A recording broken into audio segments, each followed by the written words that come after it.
Parshas Beshalach. Take a look at the source sheets in front of you.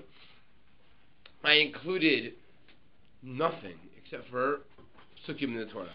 What I want to do this week, and it's really, really nice how it works out, is see if we can find sort of a pattern in the Parsha. And from the pattern, I think we can learn a lot of what the message, the theme in our Parsha, and perhaps even for life. So let's go through this. What was the original plan? The original plan, it appears from Chumash, what was supposed to happen after Yetzias Mitzrayim? What was supposed to be the next stage? Matan Torah. Now, when would Matan Torah happen? Maybe Matan Torah would happen on, how long would it take to get there? It was probably 3 days, right? That's what Moshe asked for, 3 days in the desert, right? So let's see what ends up happening. So first and foremost, and I include all the psukim, if you take a look at that first block of psukim in front of you from SHMOS, Parak Yud Daled, you're going to see something which is very important. What really is this about? This is what I would call, well, what theme would you call those first series of psukim? Who versus who? What's the theme? What's this all about?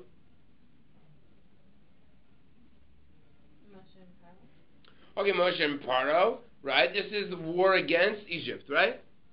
Now, what is the end of the war against Egypt? Who wins? Good guys win. Bad guys drown, right? Now, who's active in this war? Who's passive in this war? Who fights the battle? What's the last pasuk in that paragraph that Parak Yud Daled, pasuk Yud Daled is?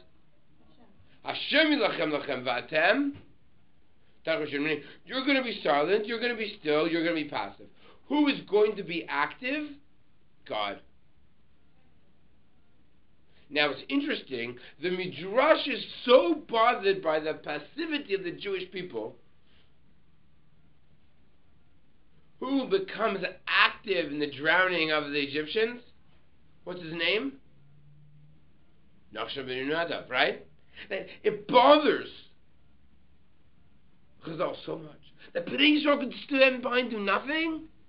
Right? What does Hashem say? Ma titzak elai daber bnei Yisrael. Tell the Jewish people to march on and move forward. Right? But there's water in front and the Egyptians behind them. Who's the first person that plunge? The Medrash says that it's Nachshon. Meaning someone has to be somewhat active of some sort. But again, it's an individual. It's minor. It's not even written in the psukim. Right?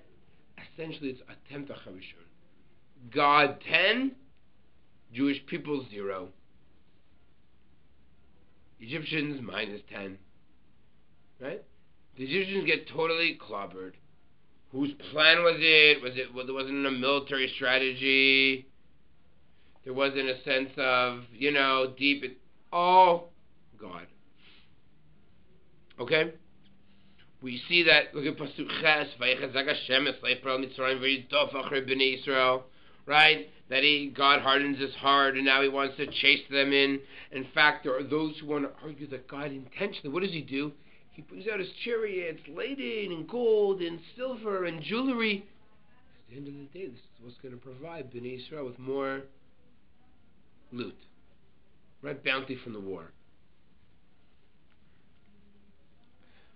Okay, and even Yud Gimel, Moshe himself says, right? Bnei Yisrael are worried. They're like, "Oh my goodness, we're going to die. We'd rather die in Egypt than have to die in the desert. Why take us out just to die in the desert?" Moshe says, "Or Moshe Lam al Tirau." Look at the salvation from God, not salvation from man. Asher Yatzelachem Ayam Ki Gasher Yisem Yisrael Ayam Lo Tosifu L'Rosam Mo'od Ad Olam. This is the end of Egypt. Now, those one actually maybe we're not allowed. The Jews weren't allowed to look at the Egyptians as taskmasters again. Right? There's a psychological thing here that I think he's saying. Don't look at the Egyptians again because Egypt, as we know it, is going to be destroyed. Right? Don't look at them as superior or as masters. Okay, good. What is the second narrative about? Right after the Shiras Hayam, right after Az Yashir, what then is this topic? What's happening? They don't have water. Now, do they complain they don't have water? Read the Pesukim carefully. Do they complain they don't have water?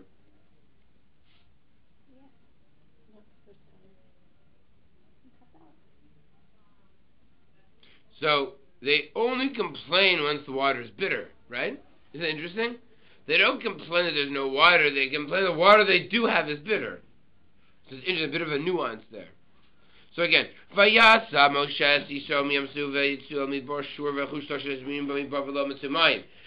travel for 3 days in the desert and they don't find water.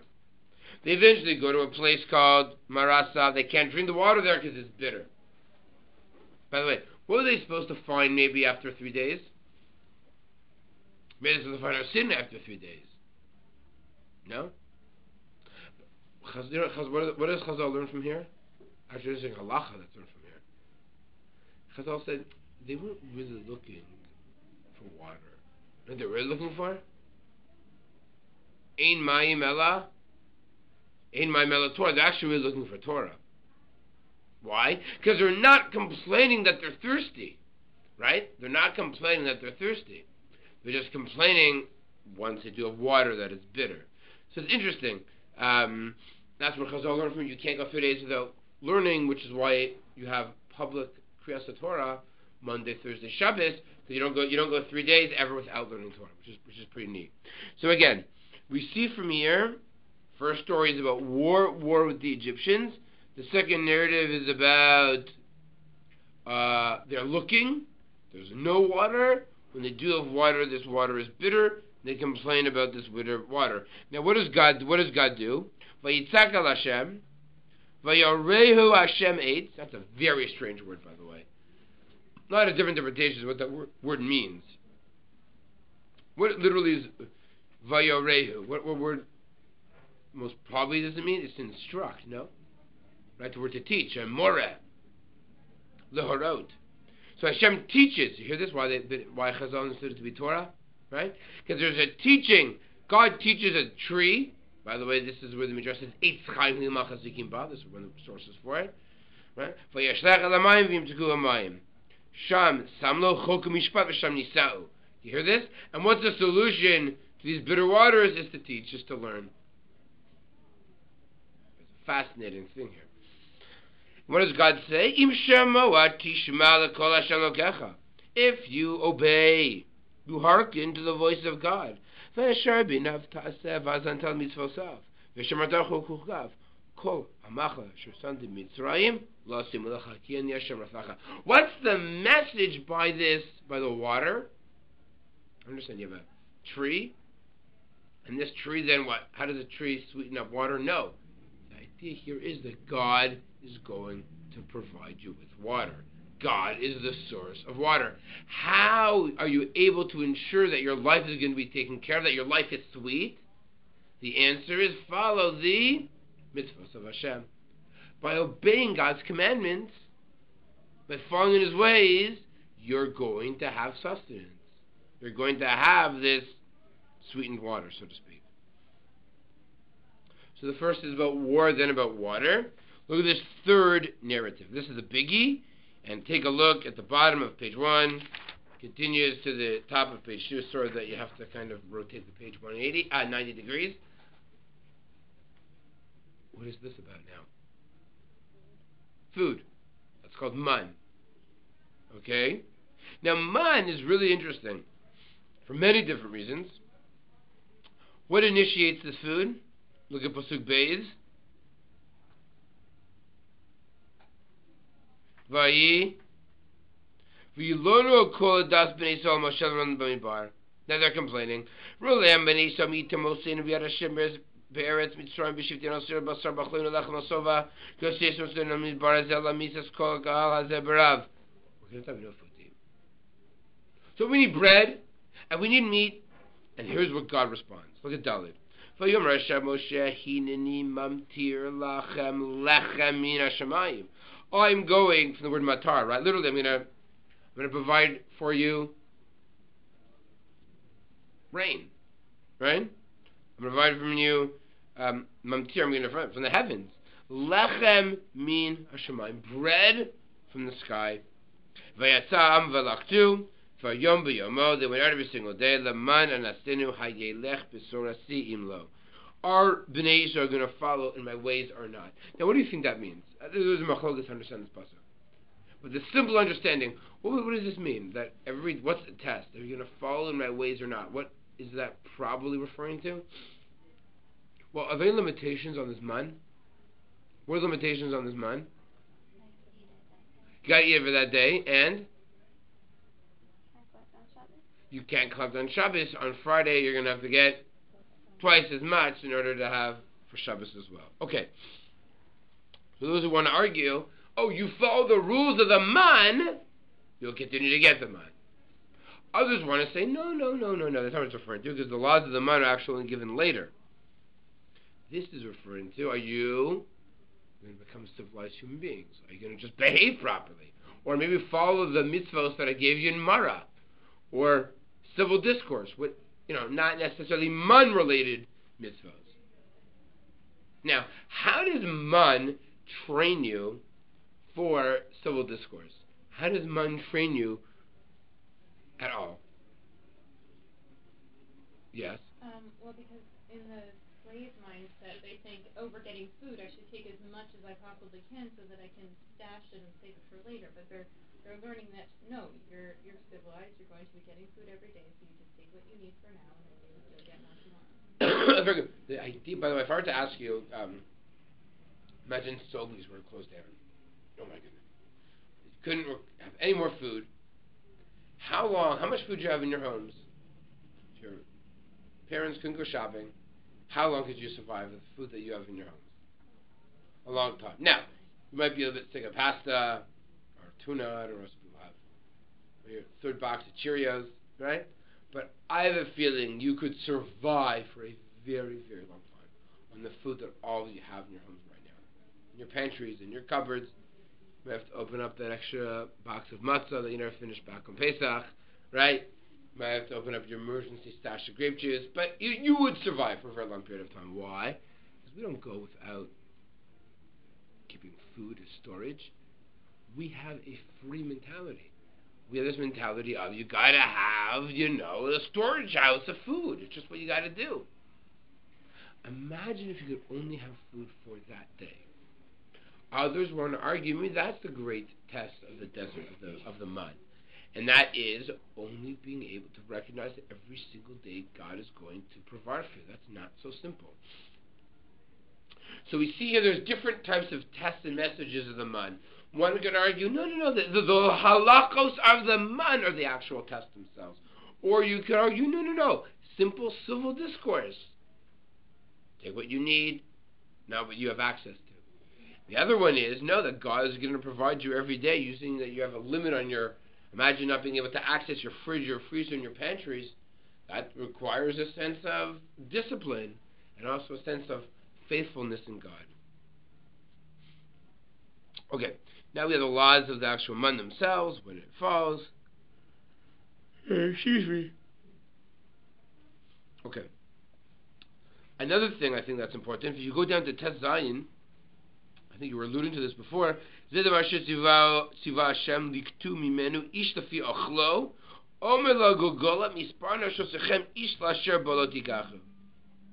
you're supposed to take a person how much you can actually eat. In Omer, an amount of food per person. It's interesting. Not how much you can eat, but how much you should eat. So I think that's also an important message. The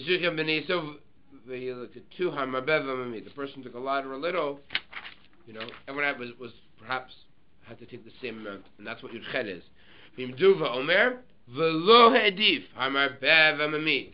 Everyone took the exact same. So I'm 6'5" and I weigh 350, and you're 2 feet. It appears that everybody would take. It appears, anyways, it would take the same, which is pretty amazing. Maybe adults will be different than children. It's unclear. Okay, and that's what Moshe said. Don't leave it until the morning. Some people didn't listen, and we know potentially bad things happened. Same with Shabbos, people didn't listen, and took them and tried to find on Shabbos as well. But I think, again, this notion of discipline, that God's going to provide for you. And look at Lamed Beis. Just skip down for a second. What does Moshe do?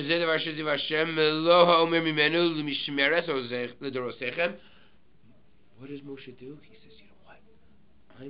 This man is so important. I'm going to take a portion of this man as a mishmeres. I'm going to safeguard it forever.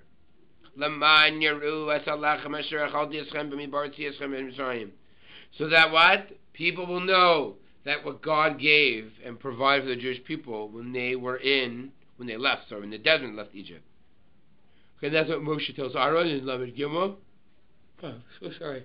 For Moshe, Lamed Kach considers the Chaz v'Sein Shama Malo Omer Man Fanach also Lifnei Hashem Mishmeres Ozechem. Place it in front of God. It could be once they build the Aron, the man goes inside the Aron, which is Lifnei Hashem, and then the Torah in this narrative tells us they in fact ate this man for the next 40 years. Wonderful. Let's go to the next narrative. Shmos Perek Yud Zayin. Ladies, read the first few psukim. What do we see here? What is it about? Water. Or lack thereof. Vayishu kol avnei b'midbar sin l'maseh al pi Hashem. V'chim b'refidim v'in mayim nishto sa'am. They arrive in refidim and nisht, water, nothing to drink. V'yarav Moshe, and they complain. Remember, now they actually complain. We need water. By the way, it also makes sense why they kind of ran out of water on day 3 back earlier. I forgot to mention because they were only told they're going maybe on the desert for 3 days. So they brought provisions for 3 days, then they were actually ran out. Here, though, we see that they're complaining. They have no water to drink.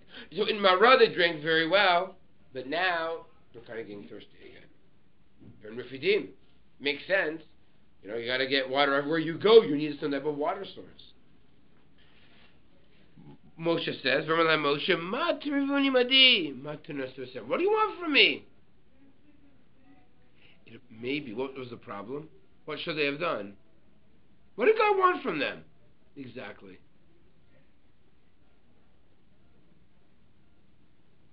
Any question? Moshe says, what do you argue with me for? Next pasuk. V'yitzma shamam l'mayim, and they're thirsty. Moshe, they complain.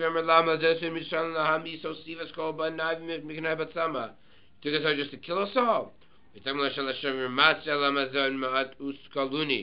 is a guidance says, hey, what are we supposed to do? They're going to stone me to death. Ladies, what is going on here? They justified in complaining, not justified in complaining. What is Moshe's response? What do you think? What should they have done? What choices do they have? Maybe they should have prayed to Hashem themselves. Excellent, very good. Why are they going to Moshe for? Moshe is not the right address. Don't go to the man. Very good. I believe that actually is the problem. That there are two Bnei Israel are way too reliant on Moshe. It's part of the whole problem. Okay, good. In response to this, look at Hey. I spoke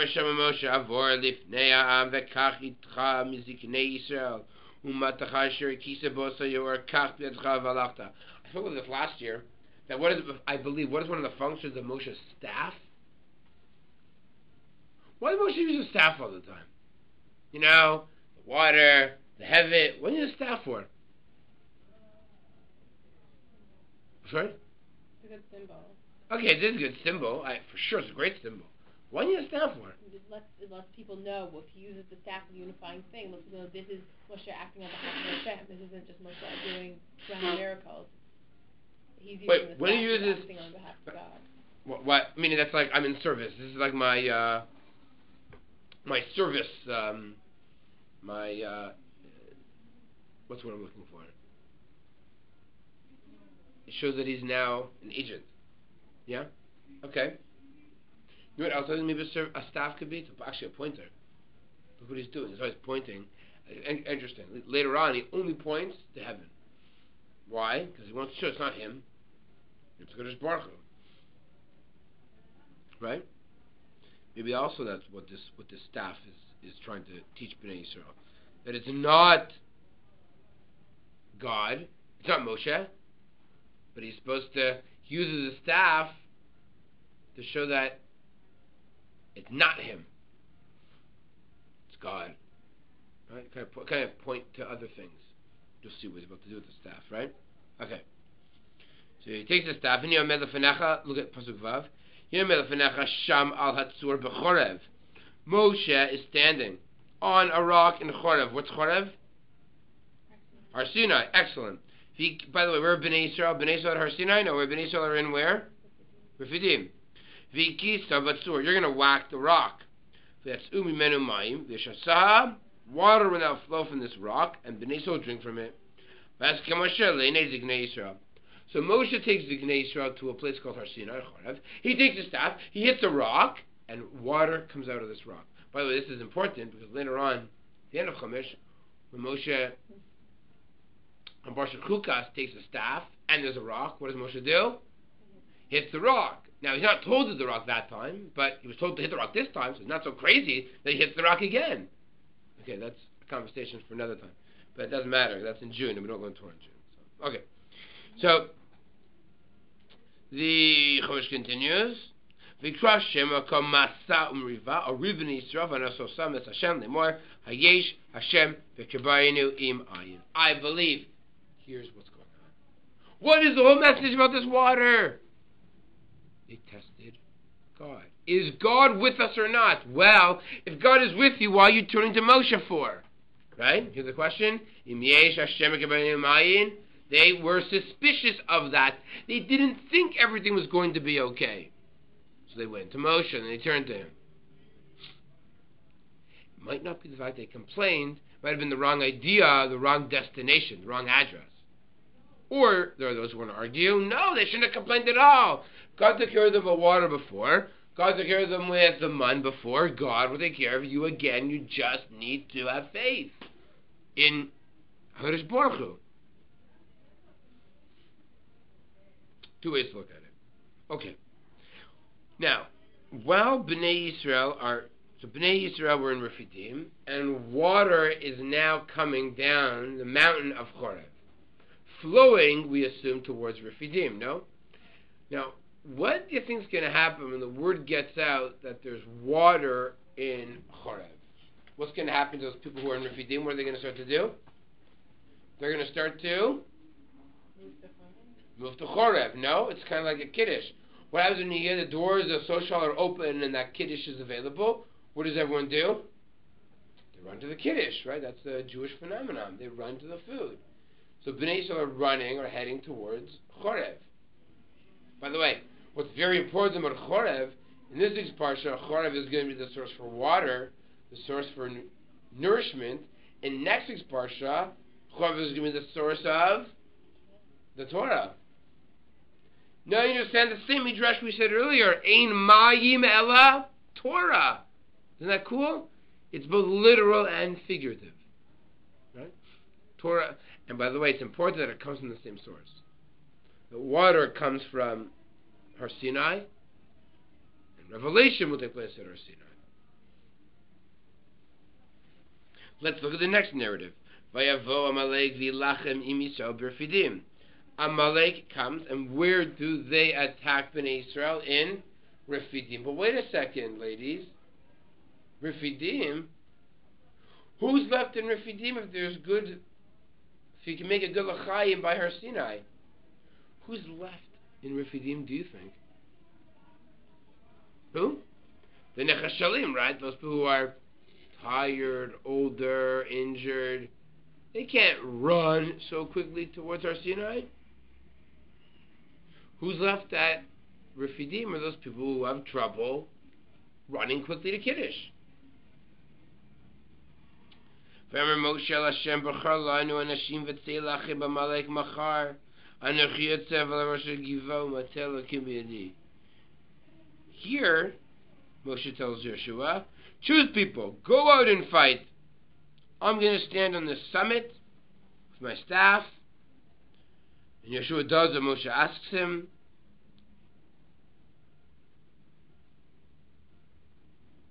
And what does he do? He chooses people to fight for him. And as we're familiar with, who does he choose? However, Moshe, Aaron, and Hur went to this top of the Giv'ah, this top of this mountain. Moshe's hands were up, and he's so victorious. When they were down, they were losing. By the way, hands up in the air is also, who's that pointing to? It's also pointing to Hashem. And we know the famous Mishnah, right? What's the famous Mishnah? In Rosh Hashanah, not the hands of Moshe caused war, but when Bnei Yisrael looked at Moshe and looked towards heaven, that's when they were successful. So again, when they had to recognize it was God that was providing for them. What do we see from here? Very interesting. This is what's called in literature a famous chiastic structure. Why? War, water, man, water, war. A, B, C, B, A. The A is on the outside of war. B is water, Mara and Refidim. And what's the middle is man. Now let's talk about the structure, because the structure is vital in understanding many things in Chumash. What is the difference between War A and War A? Between War A1 and War A2? What's the difference between the war against Mitzrayim and the war against Amalek? What's the major difference? Excellent. Hashem yilachem lachem is what happens by Mitzrayim. By Amalek, what has Moshe said? You need a general, you need an army, you need to fight yourself. So, again, is God in their midst? Well, they need to be reminded that God is in their midst. God is helping them with this war. That is though Moshe's hands up in the air, and there's people looking up towards Shemayim. So I think that is what's prominent in this narrative. Now, by the way, this war is not just a war that happens once. Because what does it say about the war of Amalek? The last pasuk. This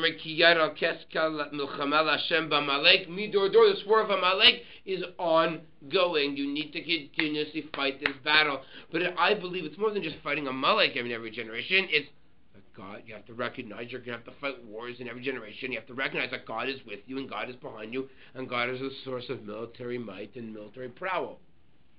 Now that's easy to remember when it comes to Egypt. When you do nothing and you're victorious, it's very hard to take credit. You have to be a real egomaniac, a deluded sense of reality to take credit when you do nothing. Right? You walk into the classroom, write your name, and you get an A+ in your course. You're not going to say, oh, wow, I'm really smart. I worked really hard. Right? I can't imagine what's going to happen. You might say professor's a moron. That's possible. Right? But you're not going to give yourself credit for it. You're more likely to give yourself credit if you work really hard and you're successful and you do well, then you might give yourself credit. Well, that, I believe, is what's happening here. This has been dubbed by many as a basic training before Matan Torah. That it appears Bnei Yisrael weren't ready to get the Torah for many different reasons. One might have been they just weren't ready themselves. Receiving the Torah means that you are independent. The Torah is about personal freedom. We live at a time where, I talk about this a lot with my kids in chat. We live at a time where, what do you want? It's my DNA, it's my I was brought up in a home where it was abusive, and look how I turned out, it's not really my fault. Or, I have a genetic disposition towards something. What am I supposed to do? Or it's not me, it's these economic factors that created a situation. By the way, this is an issue with gun control as well. It's not me, it's the guns. Guns kill, humans don't kill. We're very interested in placing responsibility on others.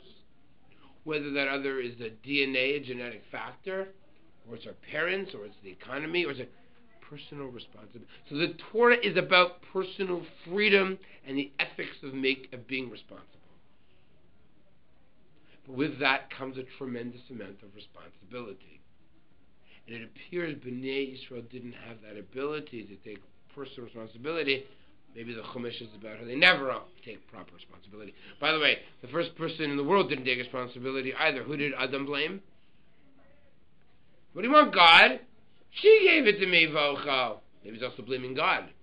Right? You made her, so she gave it to me, I blame. Why doesn't he say, I messed up? You could even argue she wasn't even commanded not to eat from it. Maybe, okay. She might have been.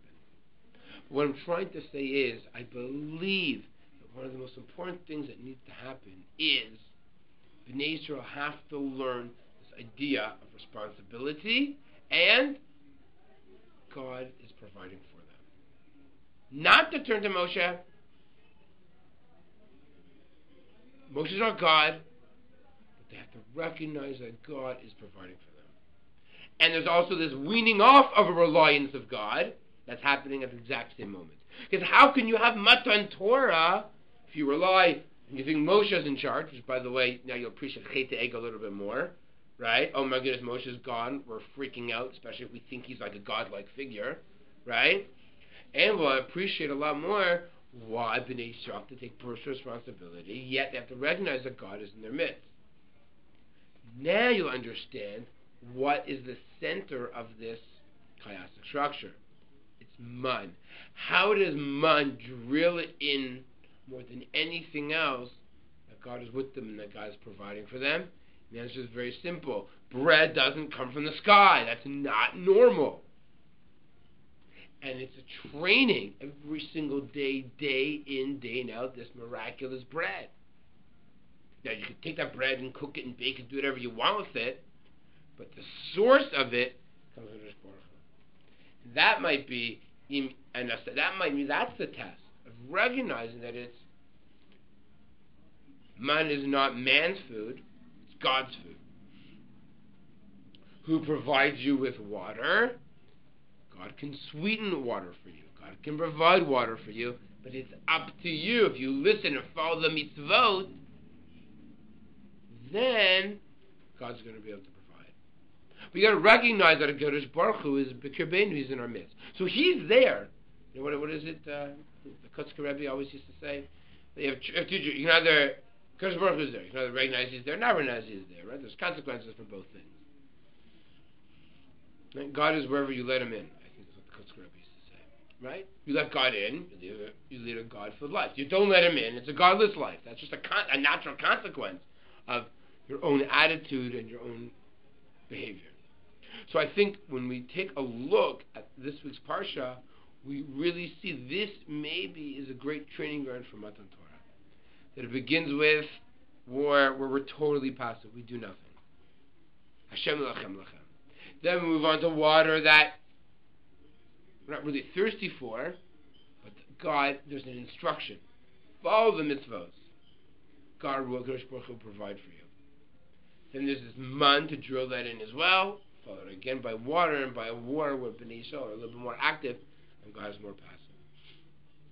I think these are the various themes that are running through this week's Parsha. And the man, again, is the fulcrum because man for sure, and that's why, by the way, how come they don't take water and they don't save that in the Aron?